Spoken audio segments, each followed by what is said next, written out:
Diba? Nalagpasan natin. Alam mo, dati hindi ako nakakadaan dito.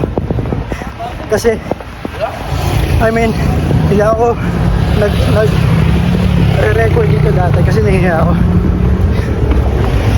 Pero kita mo ngayon, tapos na.